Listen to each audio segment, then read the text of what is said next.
ముందుగా stove on చేసుకుందాము.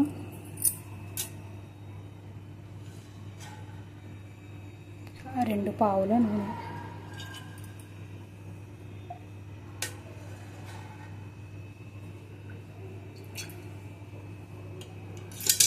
ఈరోజు దొండకాయ ఫ్రై చేస్తున్నానండి. చాలా అంటే చాలా సింపుల్గా, ఫస్ట్ టైం నేర్చుకునే వాళ్ళు కూడా ఎంతో ఈజీగా చేయవచ్చు.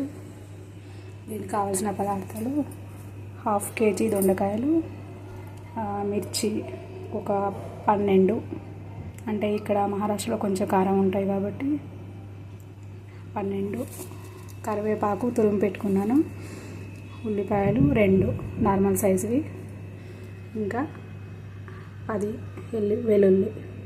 ఇవి కొంచెం దంచి పెట్టుకుంటానండి. ఇలాగే వేస్తే పిల్లలు ఏరి పక్కన పెట్టేస్తారు కాబట్టి. అలాగే కరివేపాకు కూడా తురిమి పెట్టుకున్నట్టయితే కనుక పిల్లలు పారేయకుండా అలాగే తినేస్తారు. ఇంకా నా ప్రతి వంటలో కామన్గా ఉండే ఆవాలు,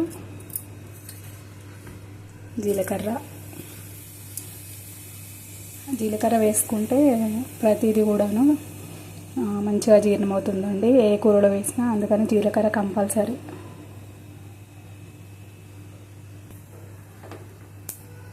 ఇప్పుడు పచ్చిమిర్చి వేసుకున్నాను.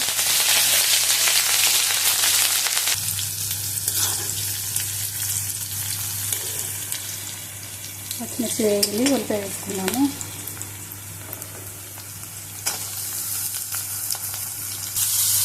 ఇప్పుడు కరివేపాకు కూడా వేసుకున్నాము.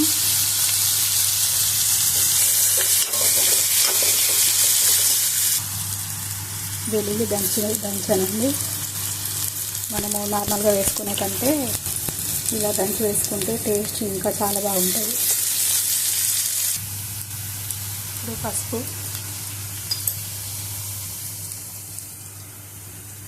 అలాగే సగం క్వాంటిటీ మాత్రమే ఉప్పు వేస్తున్నాను.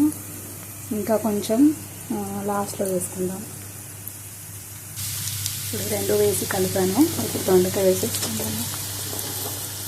ఇంకా మీకు పచ్చిమిర్చి కాకుండా కారం కూడా వేసుకోవచ్చు.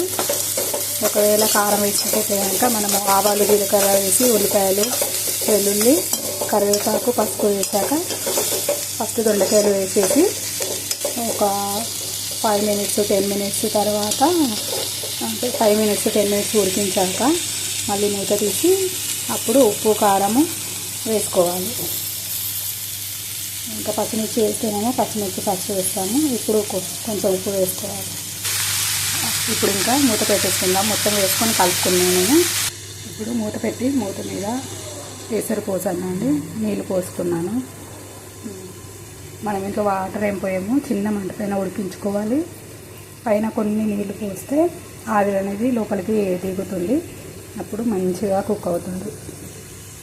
ఇంకా ఏమీ లేదండి, మధ్య మధ్యలో కలుపుతూ ఉండాలి. లాస్ట్లో మనము కొత్తిమీర కొంచెం మసాలా వేసుకొని కలుపుకుంటే మన దొండకాయ ఫ్రై రెడీ అవుతుంది. అంతే అండి, చాలా సింపుల్. టేస్ట్ మాత్రం చాలా బాగుంటుంది.